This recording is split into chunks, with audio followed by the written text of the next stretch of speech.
we had a little bit of a friendly get-together this weekend. Oh, tell me. At home. And a friend of my wife also was there. And, you know, I know her a little bit. And she was like, Tony, I feel like completely know you. You know, we've met once or twice before. She's like, I completely know you. I was like, how? Yeah. Okay, cool, creepy. Tell me more, though. And she's like, well, every day you pop up on my LinkedIn. I listen to the revenue formula. You and this other guy. I don't know who he is, though. Don't know who he is. And then, you know, this is for no one here, but we have like a photo sharing kind of album kind of thing with the kids and everything for the family. She's part of that, and she's like, you know, she also sees that angle. It's I see something popping up about you every fucking day. It's kind of an achievement when you think about it to know you, because I feel like I don't know you. It's not like I'm even on your photo stream yet or anything. I'm just sitting there every day. Too much leverage is what it gives me. Too much leverage.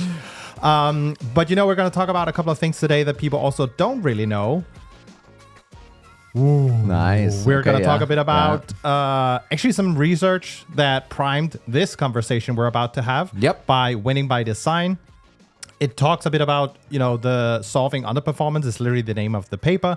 It talks about how 2/3 of reps aren't hitting. And I think you and I have been talking at great length also on this show while recording about all the challenges SaaS are faced with today. Yeah. And we're going to talk a bit about now what? What do you actually do? What can you do as a business to make an impact, and ideally one that's within this quarter? Yeah, that's usually the issue, right? It's like, sure, let's optimize next year, but what about this year? You know? Yeah. Oh, but I was building this long-term project, a new website. It was going to be so amazing. By the way, this is one of my favorite, and I've used this myself, you know, when you have a tough board thing coming up and it's H2 and you're talking about, this year will be difficult. Then what executives usually do, and myself included, is like, you know, we're focusing on building a really strong basis for success next year. And then you go into next year and it's like, so we're building a really strong basis for success next year. Well, I'll tell you, as long as you can race on that, it doesn't really matter. No, I guess that's part of the problems we've faced. So I think, you know, just to recap some of the issues, and we've covered them also in the previous episodes, like I said. So win rates, they're going down. Yep. It's not going up at the moment. Yep. Sales cycles, they're longer. You know, a lot more Q5 deals, I think, at the moment. So terrible scenario. ACVs probably also dipping. But the funny thing is, though, both Gartner and G2, they're seeing software spending increase. Yeah, this year and next year. Yeah, this year. So I think G2, to be fair, is next year, but Gartner is this year. Yeah. SaaStar, so Jason Lemkin, did a LinkedIn poll. So statistical significance, blah, blah, blah. So there were like 1,000 people, as when I saw it, who went in and voted. Yeah. They see that things are actually improving. Doesn't mean that now we are all out of the woods and everything, but things are slowly picking up. A smidge, I think, was the term, right? So it's not going the wrong way. No, I think he looked at the data and said, well, how can I make this a positive I need some positive things. Let's use the word smidge instead and say there's an upwards trend.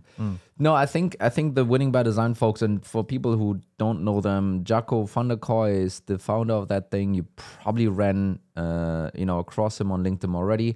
When anyone is saying bow tie, that's kind of the thing that they came up with. Yeah. You know, the two-sided funnel and stuff. And they had some really strong research on, what was it, the rise and the fall of SaaS. Yeah, there was this story on HBR. Yeah, exactly. So they got into Harvard Business Review with this, which is pretty impressive. I'm not sure if it's research. It's basically told a story. Yeah, it's a story. Yeah. Hey, the early 2010s, blah, blah, blah. Then COVID and today. And you and I read this and we're like, okay, cool. It's kind of gloomy. It's kind of, not we are depressed enough at this stage. Not happy. But also it doesn't really offer any. So what are we going to do? What should anyone do about this now, right? And then they actually followed this up recently with a thing that they titled. What did they title it? Solving underperformance, right? And there's a really complicated chart that they're using. Maybe Bart can cut this into the video format. I'm not sure. I'm holding up a paper to the camera. It will no totally chance they work. can see it. Yeah. It will totally work. But they're basically talking about, what used to be your 20% top performers. Yeah. And this is where it gets a little bit like weird language-wise. Top performance defined by, I think, hitting quota and above. Yeah, it's 80% quota completion. Yeah.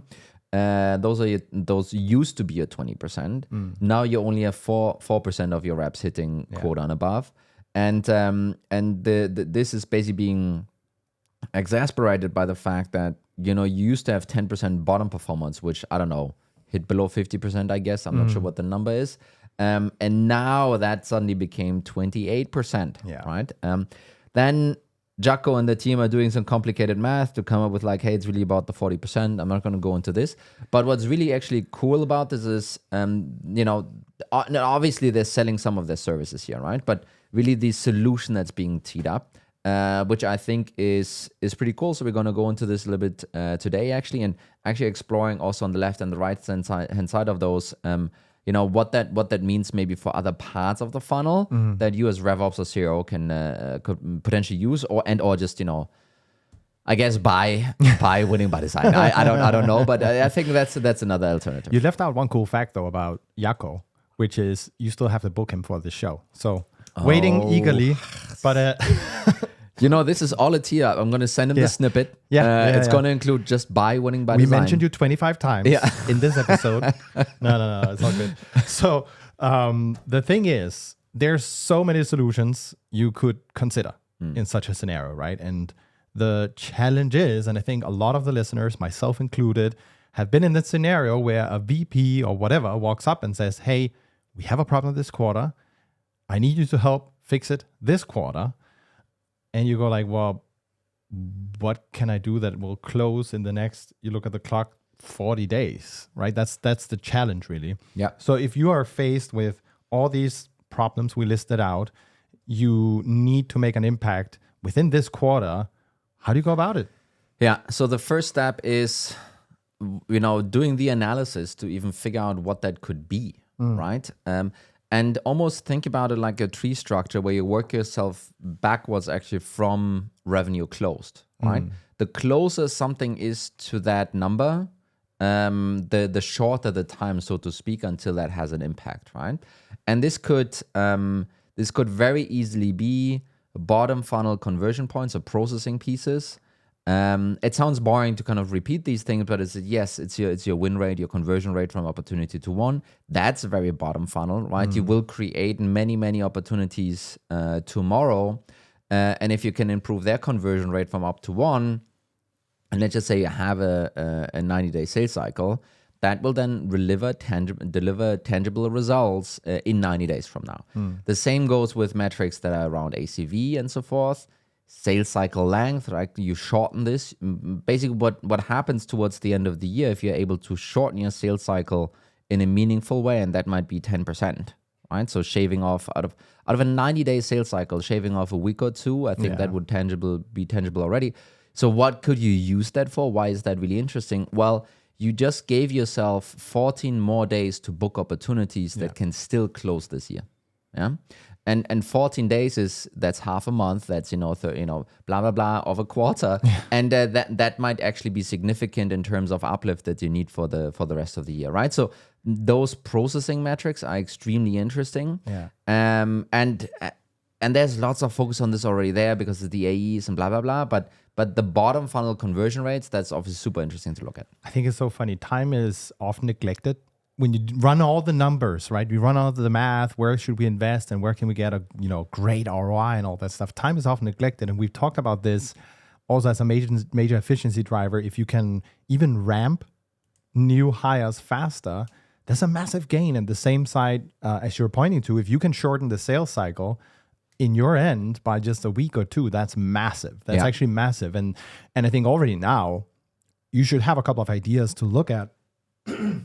To look at your sales cycles and see what are there any points where we're, slowing things down? Is it either on legal or is there too much space between meeting booked and meeting held? Or where are the efficiencies for you to get the ball rolling? Yeah.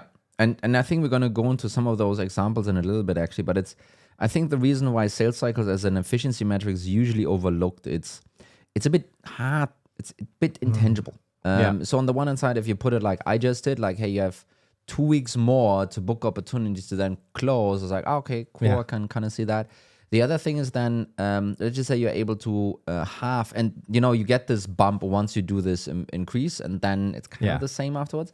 But if let's just say you were to halve your sales cycles, whatever that is, what that actually also means is you can now process double of the amount of opportunities with the same sales rep. Yeah. So this is really just a long-term efficiency gain, because then you would need to either reduce your sales team, blah, blah, blah, because it's not going to get you more opportunities just because you process them faster, right? So that's why it's sometimes a really difficult one to kind of nail down and say that's really cool. Well, those are the bottom funnel processing metrics. And I think depending on your sales cycle, you can go further up. It could be around your MQL to SQL, the use conversion rates there, or the time delay there, and so forth. So this is really what you would need to keep in mind. As further you go up the funnel, the further away that impact will be from this, from a timeline, which might be end of year. And that might be then an issue. For example, really going super far out, doing some kind of a brand campaign or demand gen campaign or something like that, where you basically invest $1 million today, it might be that you don't see any impact for the rest of the year. Yeah. If ever. And we don't know. Mr. Marketing. And we don't know. And maybe it was fantastic, but maybe it won't be. And that reminds me actually kind of, Udi from Gong, he did a massive play. So he was the CMO of Gong, now he's kind of the evangelist or something like that. Officer, but they did a massive thing on a Super Bowl ad. Yeah. Try and attribute that, my friend. But apparently worked out. But, anyway, that would be a great conversation also. We should ask him at some point. Yeah. Just LinkedIn. So this is how further you go up, and that would be an example of like a hard to identify, or it's like just too far out. And then the other pieces is really around, volume, right? So now you need to think, okay, so I went through all the processing steps, cool. Some of them are too far out, some of them are really nicely and close by. And then you might need to look at your different revenue streams and check out which ones, if you were to increase volume today, which ones could still deliver by the end of the year, right? And again, the brand piece might not work out for you here. There might be some bottom funnel CPC you can, start increasing again. So CPC, cost per click. So this is usually kind of a Google thing. You might have scaled it down in the past, now leveraging, Jason Lemkin's SaaS research. Maybe there's more demand. Maybe you want to add some more there. Usually inbound is in general a faster way to get to revenue. So play around with that. And so forth, right? Outbound, let's see, depends on your sales cycles. But this is how we then would analyze your revenue engine, and would be like, okay, realistically speaking, what are the things that could derive some value by the end of the year, given the sales cycles and the time delay that we have? Plus, we need to decide on it, we need to implement it, and so forth, right? There's a couple of other things that need to happen before you can actually get there. Yeah. Okay, I think we also, we talked a bit about it before hitting record, basically the way you sometimes look at your different channels. Usually we'll look at things like CAC payback when you unblend the funnel, right? But actually looking at time, which you're alluding to a bit here, is also an important factor. So if Google CPC on inbound side is faster, then that's a point where you can, quotation marks, easily scale up compared to a lot of other elements. Yeah. And obviously our listenership and viewership is extremely smart. So me saying this now is everyone's going to be, duh, Tony. You measure CAC payback in month, and the shorter that is and so forth, but that has nothing to do how quickly you will actually see revenue from this thing, right? This is really this is a time to recoup and not time to kind of make in the first place. So kind of the CAC payback piece is forgetting about when you actually need to invest the money in to begin with, right? And it usually measures from the date where that deal is being closed, or the quarter where the deal is being closed, and then takes the effort that quarter took into account. That is sometimes correct, sometimes it's pretty flawed, by the way, right? So CAC payback in that sense is actually a really bad thing to go about, because it's more about the efficiency in itself, not about the time it takes to kind of get to revenue. I think another thing to take into account here to, maybe use or not use marginal CAC payback. So this then really talks about the, in some of your channels, you can spend $1 million more, but you won't see any additional revenue coming out of this, right? Overall, you might actually see that, well, the CAC payback still is okay, after I spent this additional, $1 million. But, the marginal CAC payback will be terrible, right? Yeah. Because the 1 million didn't give you anything. And that really speaks to the fact of some channels simply being capped. Yeah. So unfortunately, channels that you think are capped already or take a step function to unlock, you would probably also take them away from your analysis. You would be saying like, okay, this revenue stream over here, don't think we can do anything about this. Yeah. So that then drops away from your short-term impact analysis. I think I've had this conversation quite a few times because when you look at the numbers in a sheet black and white, you instantly assume that you can preserve those outcomes, meaning, for example, CAC payback, when you then double the budget. But for example, on paid search, it's not necessarily the case that you have a marginal cost. It's sometimes exponential. And that is terrible when you go and execute. So it's super important to keep in mind. So now you did your big analysis, and it's so funny. I kind of the other day posted something, hey, here's another analysis you should do. And then I got one comment, oh, thank you, Tony. Finally, this was on a Saturday. Now I know what new analysis I can run on one day. You know? And it's like, if this is what everyone thinks is cool, then that's cool. And this is certainly another analysis you maybe should be running or could be running if your team is currently on the heels and trying to still hit target for the rest of the year, right? So kind of just quickly recapping this. Number one, look at your conversion or processing metrics further down in the funnel because their impact is kind of much faster. Number two, look at different volume streams that you can still drive that should ideally be, end-to-end super short. And then take everything away that is capped or takes too much money to unlock or and so forth, right? And now you're probably going to be, stuck with a small handful, as people in Denmark would say. Yeah. A small handful of options here to even think about improving. Yeah. I was also reflecting that a point for some businesses here, once you've run the analysis, is you're going to realize that you might be allocating some resources wrongly.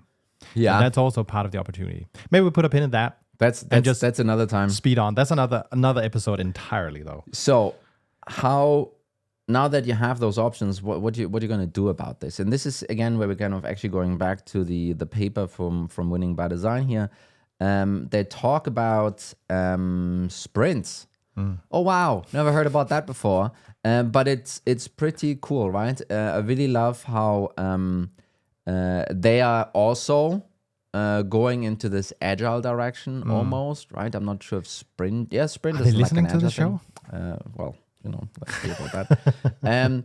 No, so that's actually what they're talking about in the paper, and talking about like very specific, hey, you should do this 60 to 90 day sprint in order to improve this one thing, right? And I think we have, do we have kind of a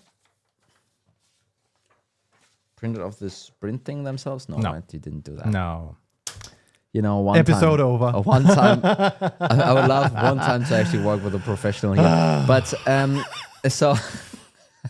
so they talk about basically kind of taking 2 weeks time just to analyze, right? So once you have identified what it is you want to improve, spend a week or two on actually analyzing what is happening in this step, what could be done better, what should be done better. Yeah. Then they spent, I think, 6 weeks on fixing the problem, right? So let's just say you have a discovery problem in your sales process or something like that. They spend 6 weeks on training the AEs and getting better on the discovery side, right? And then now you're down 8 weeks. Really, the rest of the time they're spending then on follow up and follow through, right? Yeah. So we're talking human beings here. So you coach human beings, you teach them something, and it's not going to stick the first time. It's going to stick over time. So that's why you'll need to follow up on these things, right? And what is really, really powerful is you focus your sprint on one area, you improve that area in a tangible way. And then basically, yes, you have your compound impact kind of coming in. And then over time, right? Over time, you will kind of reap the same benefits. And you can actually move on to another part of the process somewhere. And if those two pieces of improvement are in the same stream, so to speak, they will compound each other, right? Yeah. So this is extremely powerful. If you're able to find that 10% improvement in the same line, so to speak, those 10% will kind of add each other up really nicely. So, and examples that they have help customers overcome indecision, right? Yeah. Every VP is going to be like, oh shit, I have that problem. That's VP language. Yeah. What it means for revenue architect language, kind of in our world. Well, you shorten sales cycles and you increase the win rate. Yeah. Right. So they basically kind of covered or created those sprints around very human language issues, or you need to be better with discovery, whatever. Yeah. And then they say, well, there's an impact metric that this is then driving, how they're then measuring success of that, right? And that impact metric usually is tied back to either volume or a processing in the metric. bow tie. I mean, they have stuff like uncover impact and whatever, and this is maybe for the disco. So this is lead to opportunity and win rate. Get sellers building pipeline more, increase, number of opportunities per rep and pipeline. They surely have something around CS. They surely have something around other areas. So wherever a human being is interacting with a process, those folks would come in and have like an idea how to coach them and, improve them over time, right? So that's cool. And I think this is a really cool tip also for everyone listening here to sell this stuff internally. Instead of talking nerd language like Mikkel and Tony here, saying, oh, we're going to shorten sales cycles by 10% and increase the win rate by, 0.4789%. You just say, hey, we need to help our sellers to help customers overcome indecision better. Every CFO is going to be yes. Yeah. I would like to buy that now. I walked over the sales floor the other day, and I think that's what I heard. There's a lot of indecision there. A lot of indecision.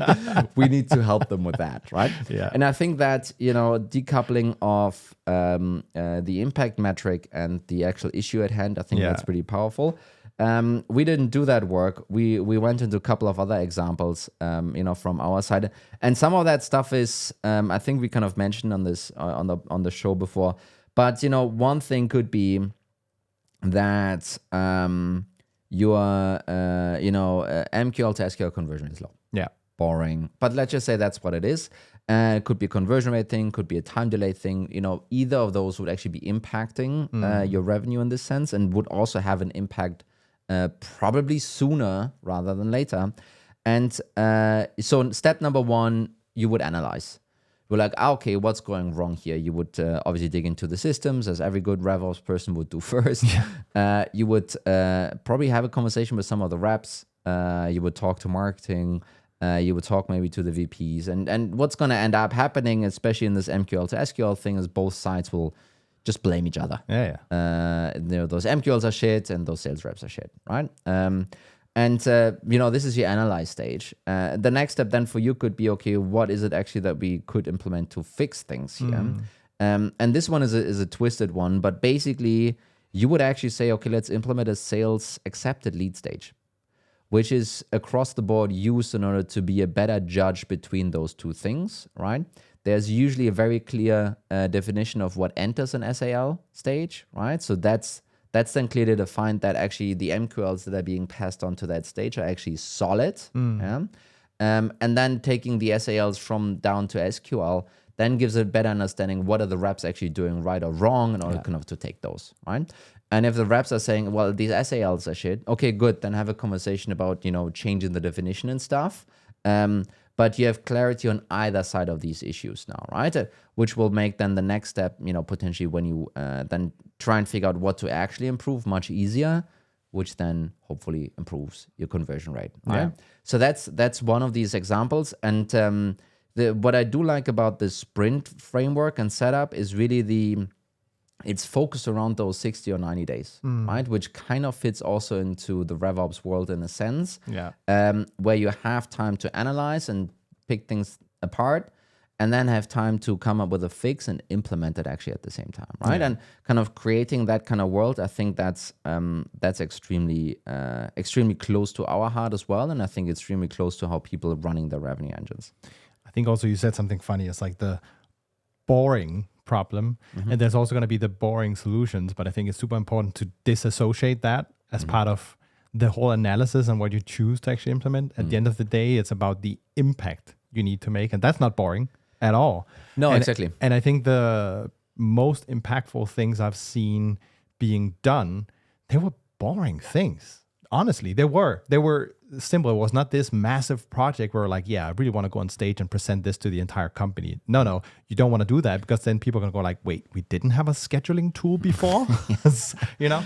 That's true. But it's also, and I think this is something where RevOps should actually start moving towards. And, you know, I'm keep saying the same thing in this, but it's really, you know, use all the arsenal of tools that you have, use them to move something like this here.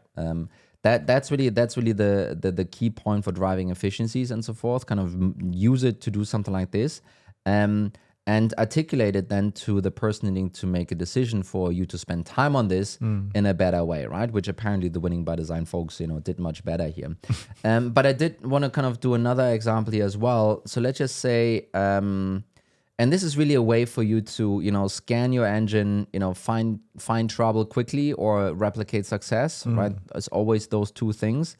And especially on the replicating success side. So one of the typical issues is outbound is working better in one region than another. Or something is going better here than it's going over there. Take 2 weeks, do a discovery, analyze, figure out what's wrong. Sure, use tools, use data, but also talk to the fucking people involved. Try and figure out what's going right and wrong, and then try and, you know, replicate that success. The one way that I've seen this done extremely, you know, well, and this wasn't revenue operations solving it necessarily, but RevOps found that there was an issue, and then actually proposed a solution, which was to send the respective leaders of those inside sales teams just, you know, across for 3 weeks. For 3 weeks. And I think they did it in sequence. So they're basically kind of then together almost like a month or longer than a month. But at first the inside sales leaders were kind of shadowing what the better team, quote unquote, was doing, what it was doing differently. And then basically kind of replicated the same thing on the other side. And what happened then was, a lot of things were seen as like, oh, cool, yeah, let's totally do that. Instead of this, hey, let the US folks tell the Europeans how things are being done. And it was, funny enough, was the other way around. It was actually Europeans going to the US and, you know, teaching them a little bit, you know, how this could be improved. But it really became a picking and choosing of things that they wanted to implement and see their, you know, metrics came afterwards, right? Again, that's like a 60 to 90 day time frame, right? You analyze what's the freaking problem. Then you figure out, okay, it's this here. And there are like 20 things they're doing differently. How do we change management that in the best way? Instead of trying to copy paste this over, you basically kind of create a, you know, melting of the minds kind of situation between those two, you know, inside sales leaders. Yeah. I think it will also be more impactful when it's coming from a peer versus a revenue operations person, right? They will speak exactly the same language and have exactly the same trail of thought. And the other reflection I had is when you're in the analysis stage, don't just hop on a call and do that and then be done with it in a couple of days. I was literally thinking, no, you fly there, you spend a lot of time, you hop on sales calls if that's where there's something to learn from, and actually spend the time with the people to really unearth what is going on. And everyone here on the call is going to be like, well, my boss is never going to allow this and blah. And that might be true. And there's, you know, there are kind of some ways to fix that. We're probably not going to cover this right now. One story I just wanted to tell from Salesforce. So I talked to some of the RevOps guys at Salesforce and asked them about how they're running the operating cadence and so forth. And one really cool thing was they have those monthly and quarterly business reviews, yada, yada. Everyone has that. And then they have a sales programs team. I think that's what they were called. And basically everything that came out of those business reviews wasn't put on top of the pile of things to do that revenue operations had already. It was actually handed to a very specific team that, focused on taking those insights and those action points that were created out of those review sessions and then running them through the organizations. So this kind of approach, it's not just Winning by Design coming up with this, it's not just us, having that idea. It's actually, teams like Salesforce implementing this. I think the difficulty will be for some of the ones listening here that are on the RevOps side, find the time to do it. And I think the way you need to convince your decision makers is really to put it into human language that they understand and connect back. And if they're, for the CROs listening, maybe give your RevOps this episode and say like, you know what, figure out what you want to do. I'll give you time for that. End of flight ticket. Yeah, that's it. Okay, but I kind of like how we ended up actually having some very practical stuff you can now go and execute. You said it before we hit record. This is something you could have done before we had all these challenges. Oh yeah, 1,000%. Keep it in the drawer. Use it going forward. This is not just a one-off. Hey, now we have a challenge. As with anything RevOps, there has to be a process, and this could be a part of that. That's it. Thank you, Mikkel. Thank you, Tony. So I'm gonna head off soon on holiday. Yeah, I know. And just relax. And you? What are you gonna do for relaxing? Are you gonna listen to all the podcast episodes? No, I'm gonna ship the kids to Sweden for a week, and then just stay home. I like that. Thank you, Tony. Thanks, Mikkel. Everyone, bye-bye.